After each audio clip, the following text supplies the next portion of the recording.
to The Truth in This Art, your source for captivating conversations on arts and culture. I'm your host, Rob Lee.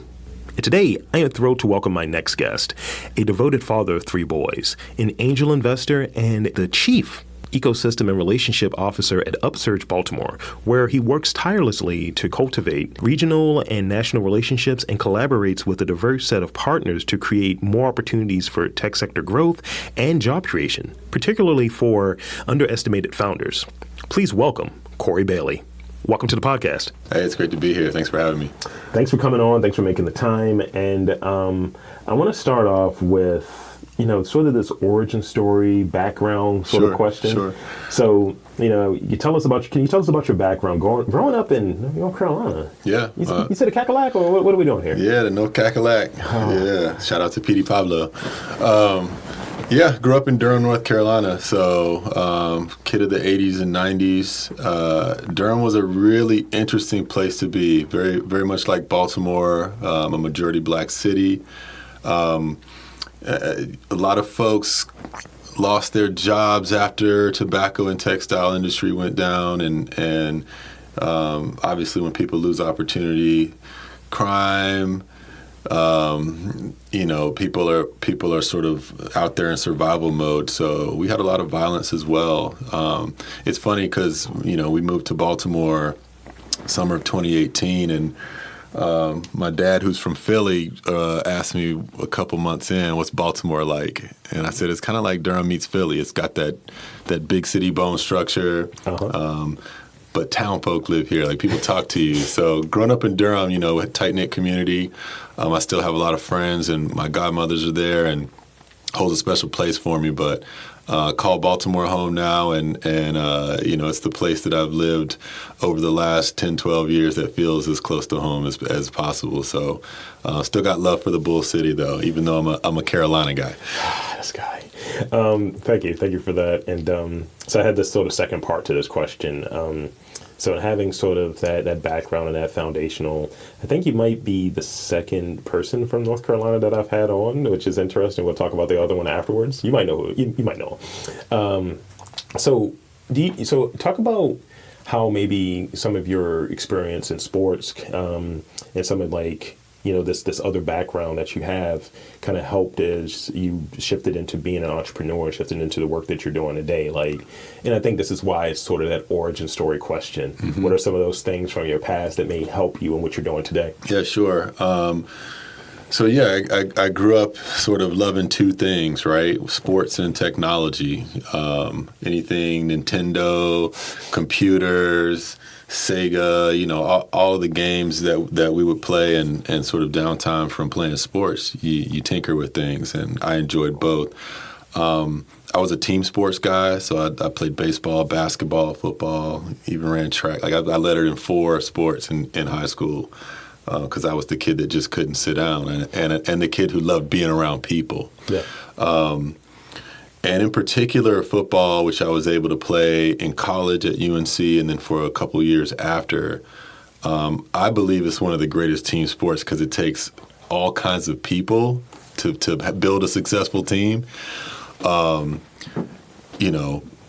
There were black kids on the team, white kids, kind of big folks, little folks, intellectuals, and crazy folk. Like, you needed all kind of people to sort of round out a really good team. But ultimately what it came down to was, could everyone build trust together?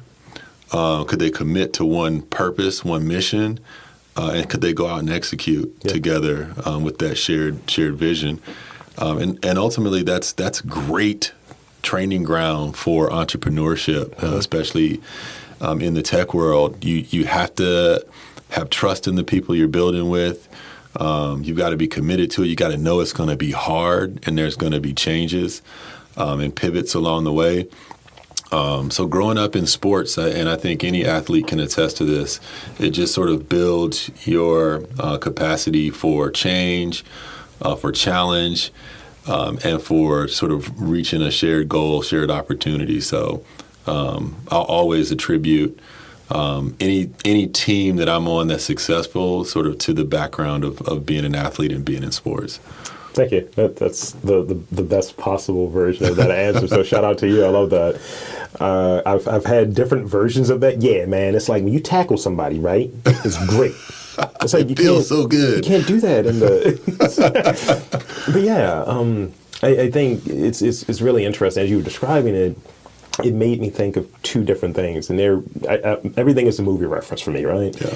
And I started thinking of like some of these football movies, like The Replacements or what have you. You mentioned I was like, I immediately thought of like the linebacker in the movie or what have you. That's he's a director now, what have you, and Keanu Reeves is a very different dude in the movie, and you have these different personality types that are coming together for sort of this shared goal under like adversity. It's the middle of a strike, and they're scabs and all of that different stuff. And then I think of some of the dynamics that were in sort of a different setting, and definitely comedy and all of that, but like The Wolf of Wall Street. There's a lot of different personalities in that movie. No one's doing anything great in it. You know what I mean? Everyone's, terrible, but just seeing like they're all going towards a certain goal, and it's just different personalities, but somehow they connect like Voltron for that particular like goal. Yeah. I mean, I think that's true in any industry, right? Like it takes people with different experiences, different skill sets, different passions even, to come together and build something great.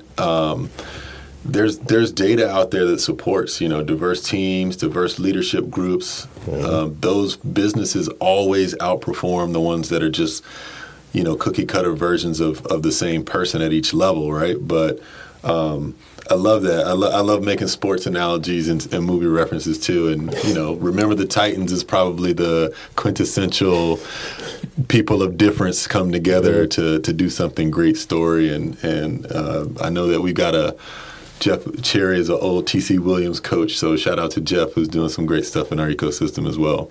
Right. I used to yell strong side to people when I was in office. That's a whole different story. So.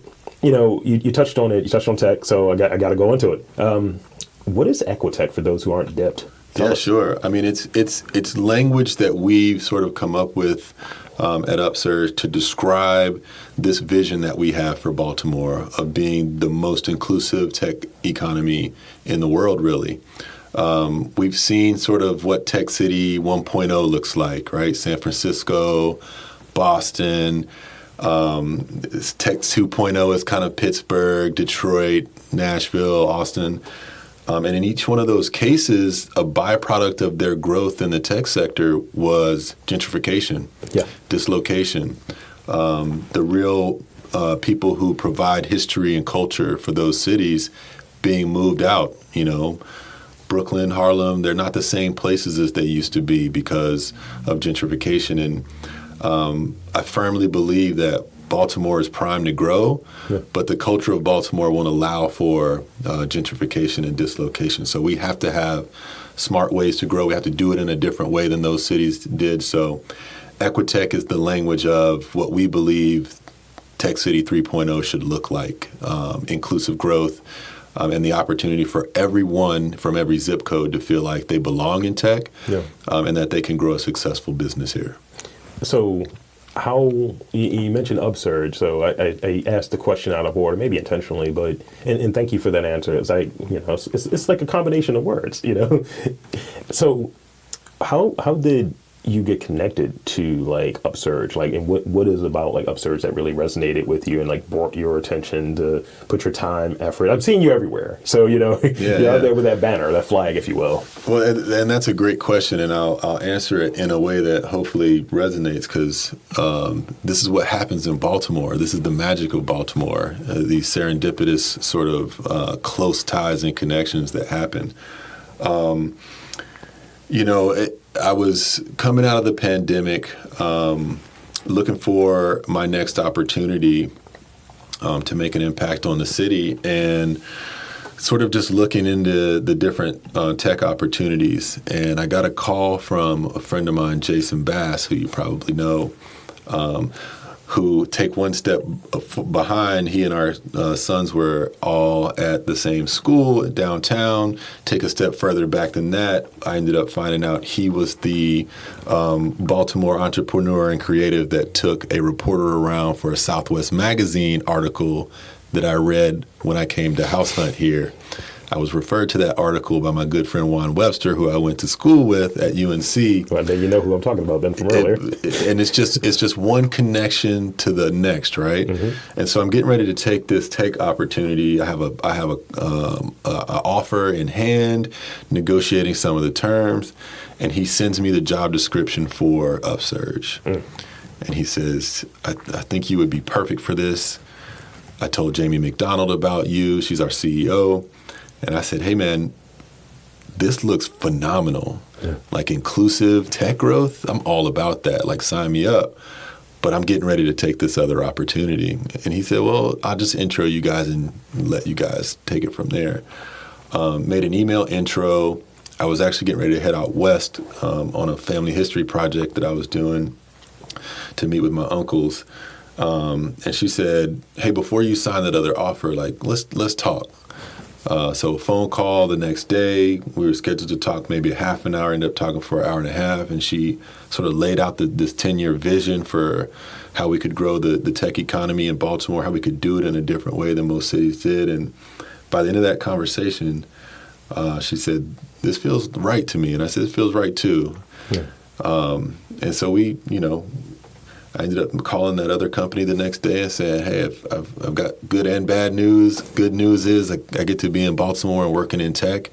Bad news is I'm not going to be doing it with you guys. And they completely understood my passion, my heart, and what I wanted to see for the city was sort of wrapped up in this opportunity to join UpSurge. So the rest, as they say, is history. And 2 years later, I think we're making both incremental and some sort of more big step progress, in tackling this Equitech vision. It'll take a long time because there's a lot of systems and a lot of sort of historical things that we need to unravel, but we're going to get there. Thank you. That's great, and being in that position where you have to choose something that actually you feel here. Yeah. That's important, and I've been in at a few different times of like, hey, you should go here, you should relocate for this. I was like, nah, it's great. It makes sense on paper, but I'm not feeling it here. I feel like a mercenary, I'm not feeling it here. But I think when you're able to align something that satisfies you from, I guess, a professional standpoint, but also satisfies the sort of soul, that's the thing. That's the sweet spot. Yeah, it's perfect alignment, and I've always been a kind of follow your heart kind of guy. My friends from back home will tell you, Kory's one of the sensitive ones out there. And I'm cool with that. I fully step and embrace that sensitivity and can be connected to masculinity. Shout out to D. Watkins for his book, Black Boy Smile. Shout out to D. that was validation for me. So, it's always good to feel like you're living your purpose. And that your work and your job both align. Mm-hmm. My work has always been bringing people together across lines of difference, and I think doing that in innovation and in tech and in sort of the next wave of where Black excellence, I think, will make its mark is rewarding for me. That's great. So, talking about sort of this vision for UpSurge, Equitech, Tech City 3.0? Yeah, 3.0. So what are some of those key steps along the way and some of those sort of challenges that may be present in terms of, some of the historical factors, some of those barriers that are there? I see, because of the nature of what I'm doing, I see some of the shifts and I see this is interesting. This is going well. And then I can see why some people may what is that? I don't know what that is. So speak on that for a bit. Yeah, no, it's an interesting question because I like to look through the lens of opportunity more so than challenge. But in a place like Baltimore, and the more I'm learning about it and its history, it's the blueprint for a lot of challenge, right? Mm-hmm. Redlining, some of the historical friction between Baltimore City and state government, right? And it being the biggest city here. So I'm still sort of in the learning process for how to navigate all of those intricacies. But the opportunity is ripe. I mean, Baltimore is just perfectly positioned both physically and sort of culturally to make this step forward. Yeah. The challenging part is it takes constant trust building. It takes constant effort and alignment, and it takes partnership and collaboration. Yeah. Baltimore has a history of sort of being siloed and people being sort of protective of their piece of the pie, if you will. This is true. But I think that there are a new number of leaders that this spirit of sort of alignment and collaboration is coming, but some of those old ways always sort of creep in. So we have to be in constant trust building mode. We have to be in constant partnering mode. And we just have to increase the appetite for collaboration across the city in a lot of different sectors, but in tech specifically. So, talking about like the role that you have within UpSurge Baltimore, you have I'm reading here Chief Ecosystem and Relationship Officer. Yeah. So what does that entail? Because like I'm a lowly podcaster. I know how to talk into a mic, and some people like it. I don't know. But so what does your role entail, and what is it about? And I think I have a piece of it. You know, you described earlier just kind of like being one of those people that can connect to folks. Yeah. So what is it about like you as an individual that just like, that's absolutely for me? Yeah, no, I mean, think about what we describe as an ecosystem, right? Is the people, places, and resources that exist in a certain geography. And I like to think regionally focused, like how can I pull the activities and the intellect and all of these different forms of capital in the whole Mid-Atlantic region into Baltimore. Mm-hmm. But you have to understand, you have to be in constant listening and learning mode. You have to think very critically about what the levers to progress are, and then you have to sort of design your approach and your programming to meet that need that you're out there finding. And the difficulties are that a lot of the challenge that exists across our country also exist in Baltimore, and in some ways are even more challenging because of the history and the sort of challenge that was started and existed. It still exists here to this day. I will say that I sort of naively jumped into this the first year thinking like, man, this is going to be the place for Black entrepreneurship, full stop. Right. And we're going to be a part of that because we're in the most, tech, high growth, emerging market space, right?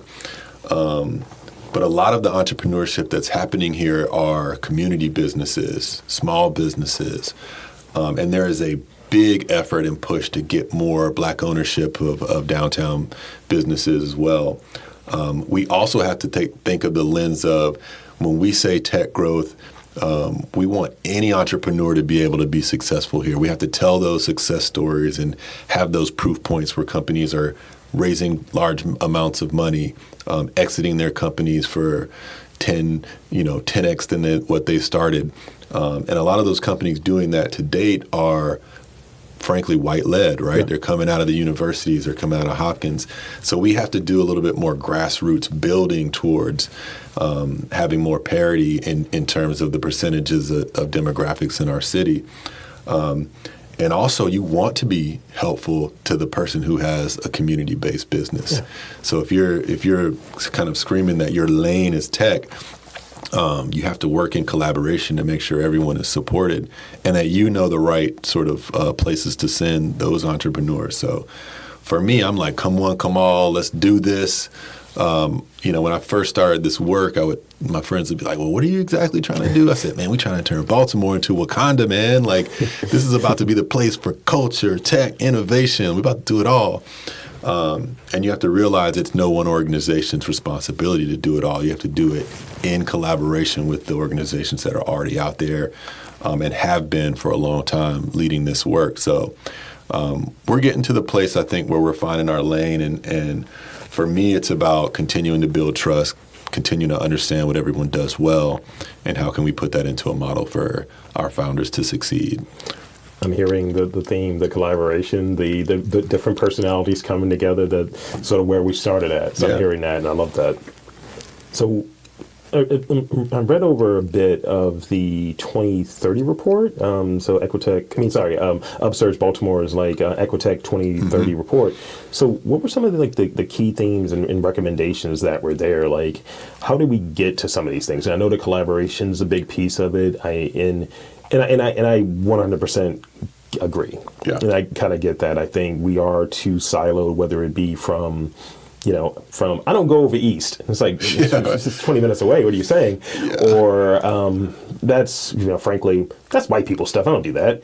So how do we kind of foster, what are some of those themes that are there? What are some of those recommendations that are there that are in that report? Yeah, and you hit the nail on the head, right? Like, we have to broaden our perspective. And the reason why we use language like belonging and welcoming, it's because of what you said, right? I worked for a startup in Indiana, and I was the only black employee there for 2 years. So a lot of the times we feel like we don't belong in those spaces. So we have to create that environment and that culture of belonging in tech. And the Equitech 2030 report was born out of our UpSurge teams process. The first summer of our work, we brought together over 200 Baltimoreans, many of them from here, but also that live in other places that wanted to contribute to this thinking. And we challenged each team that we brought together to think about some recommendations that could be really quick wins in their industry or activity focus. What were some systems change efforts that we can start to think about? Because a lot of this is about reimagining more equitable systems and practices. And then what were some moonshot ideas that, if Baltimore could accomplish this by 2030, that would really put us on the map for cybersecurity or life sciences or inclusive entrepreneurship or veteran entrepreneurship. We had probably 18 different industry or activity focuses. Some of those are starting to come to fruition. We have a really interesting group of veteran leaders that have been meeting to talk about how they could create some density. So coming out of the UpSurge teams process, where we were getting recommendations from Baltimoreans in these different industries and activities, now there's a really interesting group of veteran leaders that have been talking about how to create sort of a place-based opportunity for veteran entrepreneurship, workforce development, and growth. We're starting to really lean into a digital health strategy. There's a lot of different regulations that are being changed in that industry that are going to force the need for some different technologies that are currently being developed here in Baltimore. So we see that there's an opportunity for there to be sort of a center of gravity for that activity here. Inclusive entrepreneurship. I mean, we talk ad nauseum about how to open up capital for underrepresented groups. You probably know, you've heard the stat, 95% of venture capital goes to white male-led companies, less than 5% goes to everyone else, right? So small piece of that pie. It's a very small piece, and even smaller as you get, to more underrepresented groups. Black entrepreneurs, less than 2%. Black women entrepreneurs, less than 1.2%, right? So it gets smaller and smaller. But the beauty of it is, especially here in Baltimore, I mean, you mentioned Crystal Berger earlier.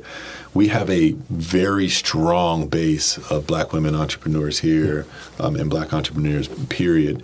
One of the fastest growing companies, Fearless, led by Delali Zarasa. One of the biggest excellent exits in Maryland over the past 5 or 6 years, Thrive Earlier Detection, which was started by Isaac Kende. So people need to know these stories. They need to know about it. And so that UpSurge teams process allowed us to really hone in on what could we do to move the needle in each one of these industries or focuses, and what would be a big leap forward for us. So we still have those recommendations. We're working on sort of building out a dashboard so that we can give some visibility into progress towards those. But coming back to the theme, we can't do that alone, nor should we. There's organizations out there that specialize in digital equity. There's organizations out there that specialize in sort of capital attraction and growth.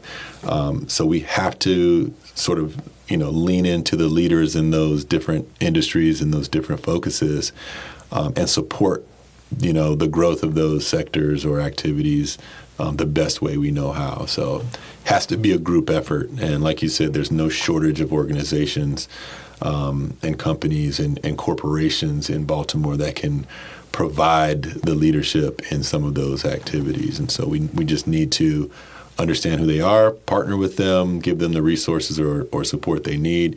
Overall, tell a much better story for Baltimore, put tech on the map as part of that, and just move forward.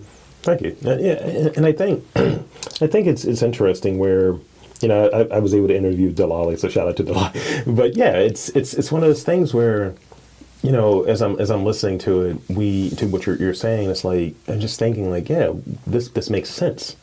And even going back to one of the things you touched on earlier with some of the previous iterations, Tech City 1, Tech City 2, what have you, which feels like a RoboCop reference. I don't know. Right. I see it there, and it brings up this question, and I'll throw it in here. How does a city keep what makes it unique while growing and moving that needle?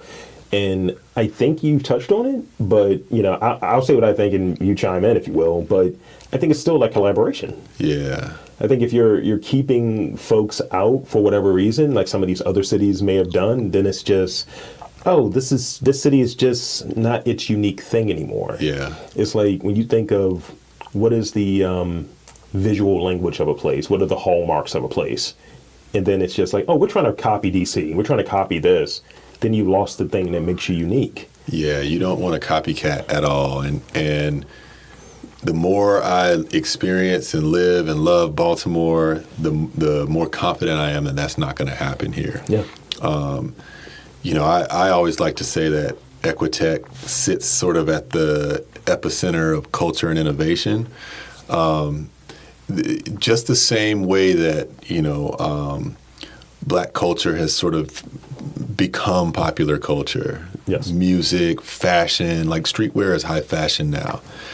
Hip hop is mainstream music now, right? But there's still sort of that authenticity and that element of culture built into it. Mm-hmm. And it's no secret that some of the fringe thinkers, the creatives, the innovators, the artists, they all sort of overlap. Yeah. And they like to be in the same spaces together. And in Baltimore, that's easy to do. I mean, we run into each other how many times over the last couple of months? 4 or 5, maybe 3 in the last week, right? Yeah. And I think that says something about the opportunity that we have to grow in a way that still embraces that culture, still embraces that identity. And Baltimore's identity is it's resilient but joyous. Mm-hmm. It's challenged but prideful. There's a lot there to sort of play with in Baltimore. And I really, really think that there's an opportunity for tech to be a part of that story and how it grows. And just like anything, you just can't let it consume, right, and take over. And the things that happened in Tech City 1.0 and 1.2 happen. We want to hold on to that culture because it's rich. We want that history to inform how we grow because it's important that it does. Because it has to be cultural preservation there. And I noticed one thing that you did subtly. You mentioned Wakanda. You were kind of doing this as you were talking. I was like, all right. It's put your arms down, sir. But you're not wrong. And I think, when we have these sort of things, it's this is the version of it. We've seen it done in these different places. Now let's actually build it maybe better, and let's plan out what this is going to look like, and let's truly work in a way that's inclusive, that has sort of these different partners that are a part of the conversation versus the move that some places make. Or I think of organizations when they come from a leadership perspective, and I think when they do it right, they do a listening tour. They get a sense of what is the climate. Versus, there's a new sheriff in town. It's all right, Reggie Hammond, chill out. We're done here. That's another movie reference for you. But yeah, I think seeing folks in sort of the same spaces, and there have been things that have happened here that sort of lead to those things. I remember the conversation around digital divide, and just I remember I had one of the guests on who was responsible for kind of like, I think Kimberly was responsible for trying to, remedy that, some of the issues we had with Comcast. And I just remember there was a lot of stuff brought up during the beginning of the pandemic. Like, I know my internet wasn't working. Yeah. And it's like, it's almost like they don't do tech there. They don't have anything there. And who cares? But it's like, but if you were showing that we do, or the other piece of it, in starting this, the whole, I guess, reasoning behind this, to try to unlock and remind people of sort of that pride you should have from where you're from. Yeah. And if you have all of these different things here, I think this podcast shows it, and a lot of the work that other people are doing shows it. Oh, that person's doing that. They have an emerging tech universe that's happening in Baltimore. Mm-hmm. Oh no. Well, here's the whole interview about it. You should check out that website. You should see more about this. Yeah. And having sort of that pride in unlocking that, like when I think about, the vision and whether someone fits in what I want to talk about in doing this and fits into the whole larger body of work, it always goes back to, how New Yorkers walk around? Yeah. They don't let you, talk wild about New York. Yeah. And for a bit, people really didn't care. They were kind of believing that, Baltimore's not worth your time or your energy and so on. And I think kind of saying it with your chest out, yeah, it is. I think that's important. And I think tech is a big piece of that. So the work that you and UpSurge are doing, that's a piece of it. It's a big piece of it. I think love of place is vitally important to how it grows, to how it's portrayed, to how people talk about it. And our theory that is being proven out is the more time people spend in Baltimore, the more they really understand how wonderful of a place it is. Yeah. Even before moving here, people asking me, Baltimore? Why are you moving to Baltimore? You sure, bro? Don't you have kids? Don't you want them to be safe? And I'm like, look, my kids are going to be safe because they're with me. Yeah. And I don't prejudge any place until I'm there and experience it. I fortunately was able to play ball in New York for a year, moved to Canada, and said, why am I moving to Canada? But went there and had a great experience. Lived in Arizona for 3.5 years. All three of my sons were born out there. So I don't prejudge any place. Yeah. And Baltimore to me felt like, especially on the recommendation of my good buddy Juan Webster, he said, man, you're going to love it here. It's a city ripe for progress. I think he told me he was supposed to be on a six-month assignment or something, and 6 years later at the time, he was like, I'm still here, man, and I'm loving it. So love of place is definitely a part of that. And to your earlier point, a lot of times people do want to sort of move too quickly and say they have all the right answers and not listen to the people that it's going to impact. And it's a good reminder that we need to constantly be listening, then thinking critically, and then designing, right? It should be listen, think, design in that order, and it should be repeated over and over again, so that that your finger is on the pulse of what people really need and where the opportunities really are. And sometimes we substitute expediency for intentionality, right? You've got to be intentional about how you build. And so that's a great reminder that listening matters. And so that's our intent, man. Everybody wants to move quick and get it done now. Yeah. But you can't unravel 400 years of really terrible history in two, right? No, it doesn't work that way. It's a lot of stuff, and I think when you have that sort of expediency, the foundation has to be set. Yeah. And using the building analogy, I suppose. So, no, that works, and I think that's a good spot for us to move into the rapid fire portion of the podcast. Here we go. The part that most people kind of like, come on, man, why are you asking me? I thought we were good. I thought we were collaborating. I thought we were making community here. Now you're about to put me on the spot. So I got 6 of them for you. And, they're quick questions, quick answers. So here's the first one. Last book you read? Oh, man. Probably Black Boy Smile. Yeah, D. Watkins, shout out. So let's say tomorrow we have superpowers. What would your superpower be? Oh man, if I could inject love into people, that's what I would do. I know that's not like the popular one, like flying or X-ray vision or anything like that. Like if I could increase people's capacity to love, that would be my superpower. It's a good superpower. Dogs or cats? Dogs. If you could have dinner with any historical figure, who would it be? Man, I know he's not technically a historical figure, but my grandfather, Edward Bailey. I never got a chance to meet him. I think about him often. Famous historical figure, probably Malcolm X. Find him his story and his life interesting. Yeah. Okay. Those are good answers. I mean, you're batting 1,000 right now. Okay? All right. To take it back to baseball. For All right. See, look, All bunts. Just using that speed to get out of line. Yeah, just like, yo, can I get hit by a pitch? That would be great. I'm on base, baby. Let's go. It's just high OPS. Favorite food? Oh man, I love seafood. Okay. I'm a fan, and living in Maryland, those crab cakes. We'll get you some Cocos. That one's on the house. Look, I'm gonna share with you, and I like Cocos. I'm gonna share with you my crab cake recipe before we get out of here today. Oh yes. Because I throw down. Lastly, this is the last rapid fire question. Coffee or tea? Tea. Never got into coffee. Been a tea guy. Okay. I think it's because my parents drink it black, and when you're a kid, this. Oh yeah, hey, look, Black Power till the end, but I don't know. I was a soda pop guy when I was a kid, and now I'm a tea guy. Yeah, they have this running bit at a place I go to regularly for coffee. They're like, it's 30 degrees. You still get nice coffee? I was like, yes, and black. Thanks. It's a lot of stank on it when I order my coffee. I ordered my coffee with stank. Love it. So in these final moments here, I want to open it up for you. This is about sharing. It's about community. It's about all that good stuff. The floor is yours. Share anything you want to share in the final moments here. Website, social media, anything that you want to share as we wrap up here. Yeah, if you want to learn more about the work we're doing towards this Equitech vision at UpSurge, you can visit the website at UpSurgeBaltimore.com.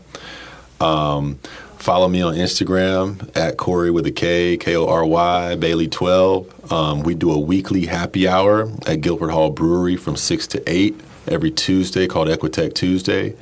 You're liable to meet the person who can get you into tech, can find your next tech career, can build a company with as your co-founder. And even the mayor popped in unannounced the other week. So it's always a place where you're going to meet creatives, innovators, and people who are really trying their best to work towards the benefit of Baltimore. Thank you. Well, there you have it, folks. I want to again thank Kory Bailey for coming on. I'm Rob Lee, saying that there's tech, community in and around Baltimore. You just have to look for it.